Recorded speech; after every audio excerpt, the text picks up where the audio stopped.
Hello and welcome to Heart Standard. No way affiliated with Heart and Midlothian Football Club, I should say, after some discussions on Twitter this afternoon.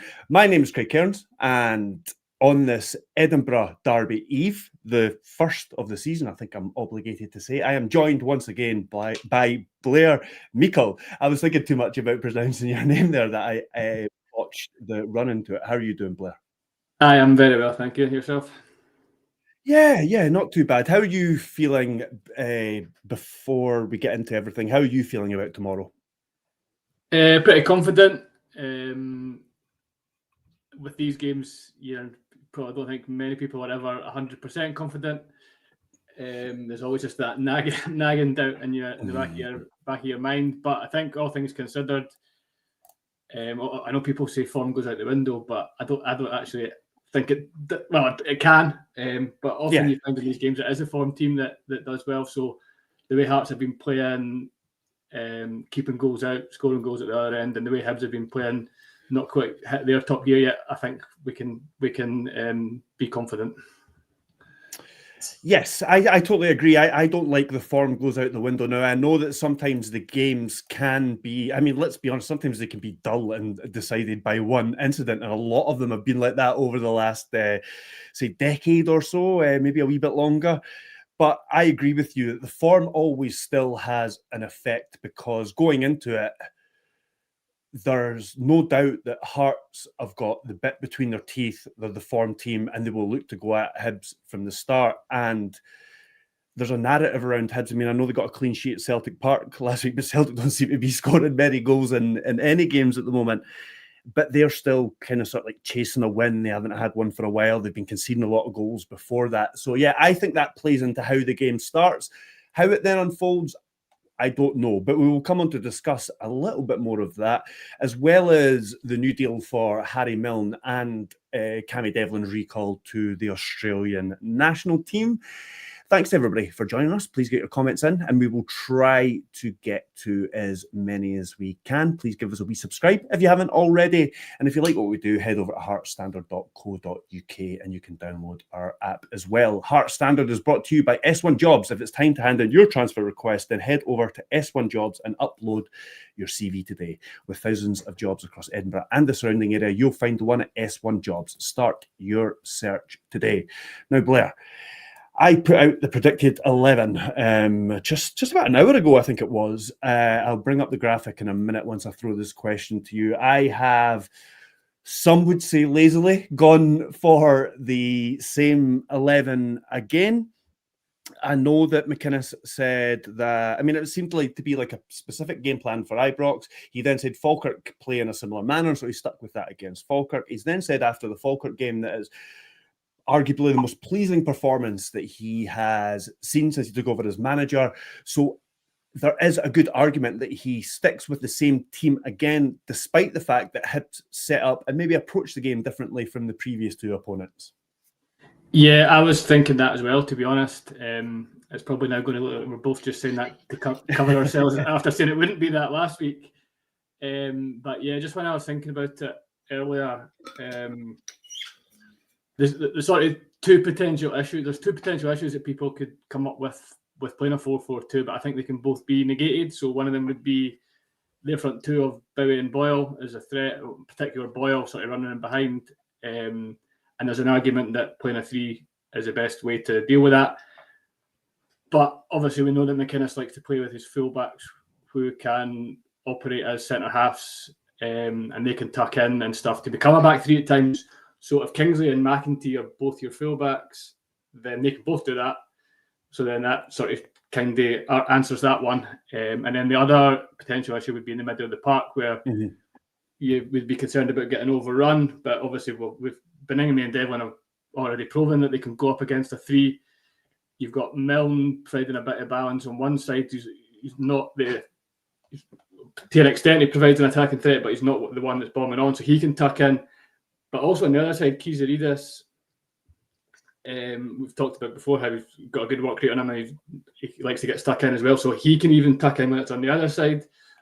So that's how you then negate that other potential issue.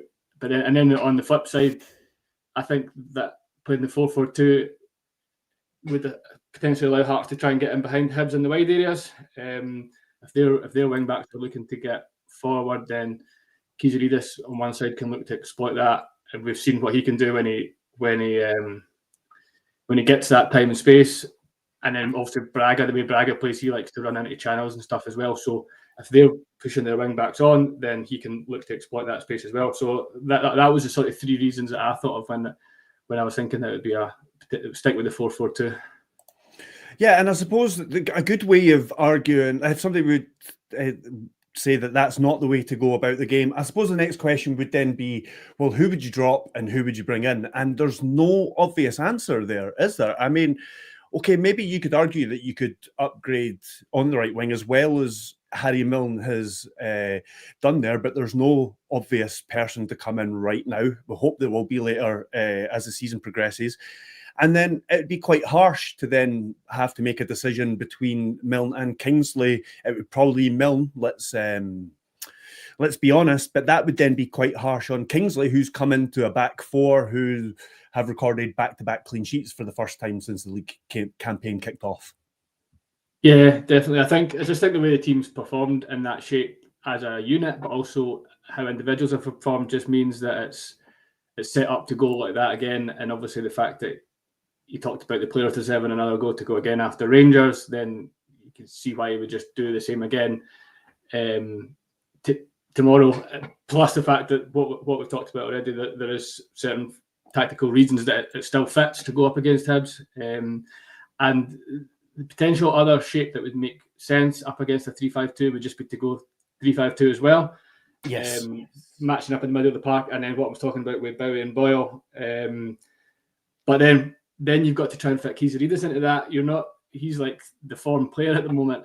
I don't think if McInnes really thought that 3-5-2 was the way to go, I don't think he would be frightened to keep Kiziridis on the bench for later in the game or anything like that. But I just think you need him in the team at the moment. And obviously you could play as like an attacking wing back option, but I don't think this is the game to sort of try that. Yeah, I don't think we're there yet either. But I totally agree with you.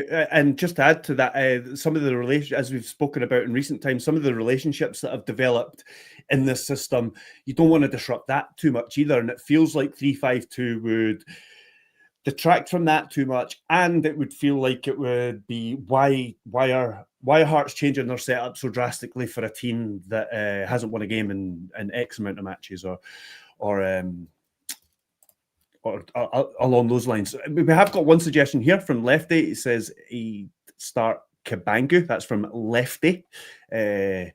Bit of a charged word these days, calling yourself a lefty.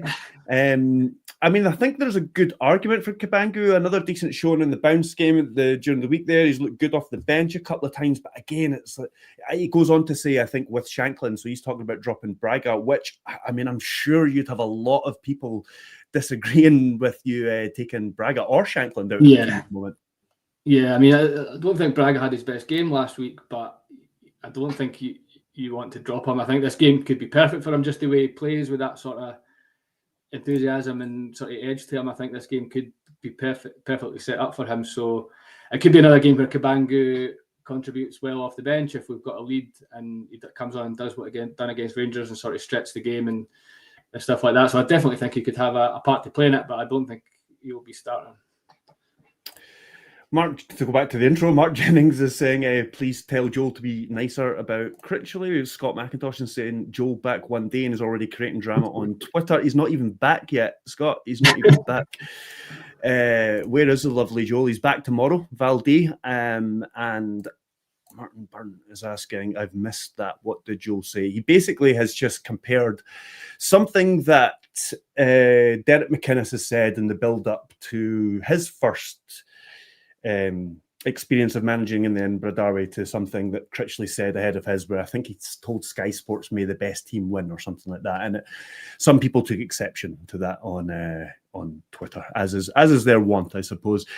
And Beep Bop Beep, to get back to the team selection, he's gone with a change or two. Yeah, there's at least two in there, I think. Svolo, Halkett, Finlay, Milne, McEntee, Devlin, Magnuson, Kiziridis, Karjota, Braga, and Shanklin. So I think Benny and my brain can't calculate, and Kingsley dropped out. without his team there. I would not be surprised if that was the lineup at some point this season, maybe later on in the season, but I don't think the likes of Magnussen and Kurjota would be thrown in for this one. Yeah, I'd say more chance of Magnussen than Kurjota, but I'd agree with you. I think it's probably going to be a game or two too soon for them just now. Let's move on to talking about Harry Milne. Kind of related, follows on from the discussion we're having there about the starting 11 tomorrow. Signed a new deal today, and Blair, I mean, it's been in the pipeline a wee bit for a little while. Hearts had the option, but I suppose it's no surprise given how he's started the season. would it have been 2 months ago or something? There was a journalist with another organisation in the Hearts media room was asking me about Harry Milne. I said, yeah, nobody remembers James Penrice, and he said, oh yeah, I'd forgotten about him. And that's no disrespect to James Penrice, but there's not been a worry about selling who was the player of the year last season. Absolutely. I mean, that was potentially one of the concerns leading into this season, is that we may have been looking at a downgrade in that position, just because of how good Penrice was last season. I don't think it'd be understated how important Penrice was last season. So that was obviously a concern. But Milne, just from the Aberdeen game, well, even in the League Cup group stages, just has been phenomenal. Sort of offering much of the same qualities that Penrice did, but potentially even a wee bit more in some areas. And yeah, like you say, to be able to make people completely forget about Penrice in the early parts of the season has a lot to be admired. But then he's obviously now the last couple of games played right midfield, which is a position nobody would have expected to see him. He's done so well the first time that he's been asked to go and do it again, and then he's went and turned in another performance in that position that we're now saying that he'll probably play there again tomorrow. So that just shows you how sort of reliable he is as a player. But I feel like just calling him reliable is understating him a wee bit more as well. He's just become so important. So I think it's not surprising that he's got this new deal, and it's just good news all around, and hopefully it potentially gives him a wee boost heading into this game tomorrow. Some names being mentioned when the Scotland squad came out the other day. Is that a bit too much of a stretch? I mean, I know it has been a position that Scotland haven't had to worry about for a number of years. That's kind of coming to the end of that cycle. There's still decent options there, but has it maybe come a wee bit too late in his career, do you think? I would say so, unfortunately. I mean, if he was a right back, then maybe a different story with the fact that Anthony Ralston's still getting in the squad. But as a left back, like, even maybe he can play right back now. Who knows? Well, I suppose, yeah. But like, you've obviously already got like Robertson and Tierney both still regularly in the squad. You've got Greg Taylor, who I think is doing pretty well over in Greece, and then obviously like even Penrice is potentially. Yeah, Doig as well, I think, is ahead of them. And he's already made his way into some squads, and Clark's quite loyal when he starts calling people up like that. So so as well as Milne's doing, I think somebody that's performing is Doig back in Serie A? Yeah, I think he is. So I think that's people like that are just going to be ahead of in the pecking order, I think. If Milne was starting this form at a younger age at this level, obviously played well for like Partick Thistle before, but if he was 5 years ago, if he came into Hearts and started so well, then you could talk about him as an option going forward. But I think it has, as you say, maybe just has come too late for him in his career. Alan Gibson puts what I was saying a slightly different way. It's harder to get out the Scotland team than it is to get in it. I mean, I get what you're saying there. And Marty01 asks, is Milne a better right winger than a left back or wing back? I would say no, and I don't want to take anything away from his last two performances, but there are still, I think defensively, he's totally fine. I've never had an issue with it defensively. I think going forward, there's sometimes where it's slightly awkward, but and I think that's what kind of clinches it for me. I think because when he's right at the start of the season, he was absolutely flying at left back or left wing back, I thought. Yeah, we saw the two sides to him as a right midfielder in the Falkirk game. I thought he had a good game, fine, did a lot of things well, but it was when he was getting the ball high up and he was like trying to cross it in with the outside of his left foot, and it just wasn't coming off. So that sort of showed the not deficiencies, but just the reasons why it's not as natural to him as playing at left back. So I think we will see him back at left back. Maybe not in the next couple of weeks, but at some point this season, I think we'll see him back there. I'll just go through a couple of more comments before we go on to our final topic, which is Cammy Devlin beat Bop Boop as making a bold prediction. Is it that bold? It's win a game, be top of the league come Monday. So yeah, maybe it's not that bold. Angus Baxter's getting a bit bolder and saying Shankland hat-trick tomorrow.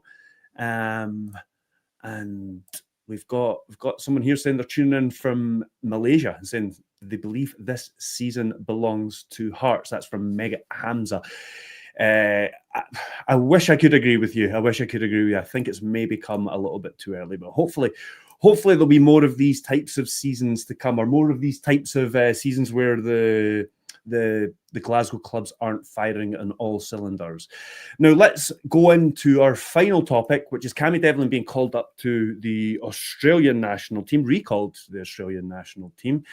With Martin Burns' comment, he says Cammy Devlin needs a new deal pronto. It's brilliant news that Milnes is signed on again, and I suppose that's a decent point to make. There was a lot made about the last deal he signed, the supposed release clause that's in his deal, and the talk about how low the figure was and things like that. And I don't know, there seemed to be a little period where you wouldn't have been surprised if somebody had come in and if there had been offers that Cammy Devlin would have left Hearts. But it now seems that he's not in a rush to leave. He's somebody who's very settled here.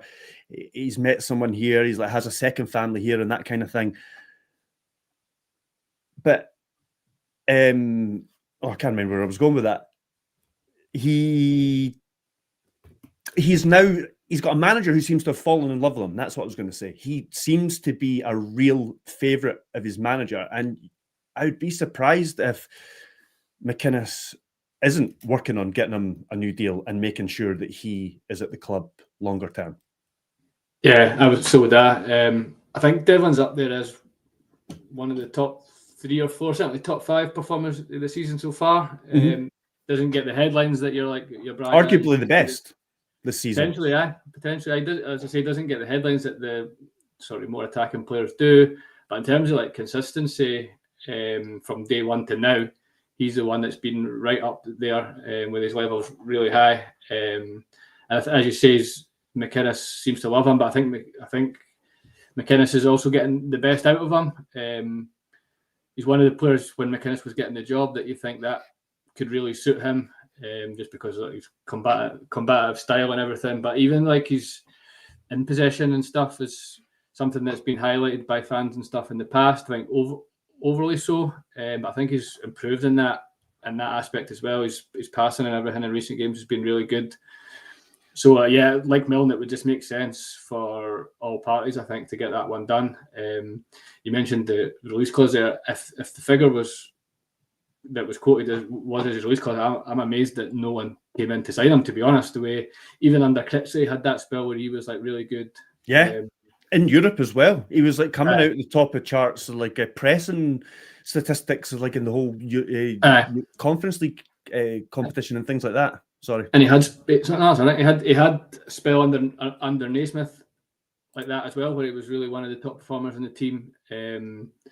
So I expect him to keep it up this time under McInnes, just the way things are going. It would make absolute sense for the club to get him on a deal, especially ideally before January, when other clubs can potentially start talking to him. Hopefully we hear news on that soon. Adam from Gorgie Talk says Devlin, given the tenacity and the work rate and dedication through all the managerial changes, he gets nowhere near the credit he deserves. Yeah, I think that's following on from what you've said there, Blair. He is a bit understated sometimes, even though you can't miss him on the pitch most of the time. Games like the Rangers one, you'll notice him because that's what you need in games like that, and maybe tomorrow you'll notice him more because it's what the fans know you need in that. But then, like Falkirk, it's not what fans are looking for. Fans are looking for you to go and score goals and stuff, so you don't notice him as much. But I thought he was brilliant. that centre back. He was brilliant that day as well. So it just shows how important he is. I had a quick look in Stats Bomb earlier, and his passing accuracy is really, really good. And it's just totally gone under the radar for me. And yeah, it doesn't seem to be giving the ball away as much. And who knows what that is? I mean, I know that the whole team's in tune a bit more, so it's like there's got to be lots of different factors. It's not just like one thing. It's not just a managerial change, but yeah, long may it continue with Cammy Devlin. And as Valdez says here, he's a lovely young lad. Would love him to stay. He is that. He's always a delight to interview after matches. Let's just go to a couple of comments before we get out of here. David Watson, going back to the Milne discussion, says Milne too old for Scotland, behave yourself. Yeah, fair enough. I'm not saying that Milne is old and is too old for a call-up, but in the context of how Steve Clarke selects his teams and that, I mean, it could be a managerial change after the next tournament, regardless if Scotland get there or not, I suppose. But yes, just in the context of him being a little bit older than maybe some of the other options that are beyond the ones that are already in the squad, and the fact that Josh Doyle, because he's already in the squad, he probably won't fall out anytime soon because, as we said, of Clark's loyalty. But yeah, I didn't mean to imply that Harry Milne is too old to play for his national team. Scott Holden says, hopefully the game doesn't get cancelled. Yes, fingers crossed, and stay safe, everyone. And then we'll end on this question. I'll maybe go back and have a look and see what comments have come in since. But Valdi again, she's asking thoughts on Gordon getting a call up and not others. I will say something very quickly, throw it to you, Blair, and then come back in. I think that Gordon being called up to the squad says more about the state of the position in Scotland than it does about Gordon's ability. I think that Gordon will bring things that maybe some more younger or less experienced keepers won't bring. But yes, I think I think the long and short of it is he's still one of the best three options that Scotland have available. Yeah, I was surprised, I have to admit, that he got called up. I think if he'd been playing games, then yes, then absolutely. Maybe that's a surprise. Yeah, his age and stuff doesn't matter. But does it matter as much for a goalkeeper? No, I don't think it does. Schwolow's just come in seamlessly to Hearts. I mean, it's still early days, very small sample size, but he wasn't playing any football and has started and has been okay. So it's not as goalkeepers don't maybe need to get up their match fitness up as much. Yeah, maybe just the fact that Gordon's sort of coming back from a double injury. It's not just that he's not match fit; it's that he's actually come back from 2 injuries that he's had. Yeah, fair enough. The only what I think Clark's done is I don't think we can expect Gordon to start the game, so I think it will be Angus Gunn, and Clark's maybe just gone who, in case Gunn gets injured in the game, who can I rely on the most to come on. And he's obviously just decided that he can rely on Gordon more than like a Xander Clark or anyone else who was under consideration. Adam here is saying, sticking on that theme, Shanklin should have been in given the lack of goal scoring from those selected. It is an interesting debate, that one. I just wonder whether with, I don't know, the likes of Wilson being in ahead of him recently, I know not in the last couple of squads, but I just wonder whether has Steve Clarke moved past Shanklin, or, as I suppose the question I asked recently, does he need to see something more sustained from Shanklin before he gets back in? That's what I was going to say. I think if it was a few weeks down the line and he continued to play like he has in the last few games, then he would potentially have more of a shout. So obviously, like the next national break is in a few weeks in November. So he's potentially, if he continues going the way he's going, then potentially he'd come in under consideration instead of maybe a George Hurst or whoever, if they're depending on how they've been doing as well. Even Kieran Bowie's not been doing as well as he had at the start. So potentially at that point, then he might be considered. But then there is always that thing you mentioned there, suspicion that maybe Clarke is just thinking he's not really one of his options anymore. But hopefully that's not the case. Kharisha Farouk is saying, new Heartsman here, your channel has really helped me understand the team better. Thank you. You're welcome. Welcome on board. I welcome all these new fans, unless these are new accounts being created with funny names. just to troll us, and I've said something that I shouldn't. We'll finish on, I don't know why we're going to finish on such a bum note, but Red Beer Hive says, my only prediction is the ref has a bad day. VAR, I don't think has ruined my evening or afternoon yet this season. I mean, there's been lots of controversy this season. I suppose it's gone Hearts' way. Maybe that's why I'm not feeling it. But it's not ruined our weekend yet. But hopefully it doesn't rear its head this weekend either. I mean, it's bound to happen at some point, but let's just hope it's not tomorrow. Anyway, thank you, Blair, for once again joining us. Thank you. No problem. Thank you. Thanks everybody for joining us and getting involved. You can tell that I'm really tired. I know I say this quite a lot, but particularly today, I got up at about 6 o'clock, and by 7 o'clock I was at my desk, and it's just been non-stop. It's just been non-stop today. But Joel is back tomorrow, and I will be able to rest a little bit more. We'll be back after the game with our usual post-match reaction in the eye of a storm, both figuratively and literally, and we will see you all then.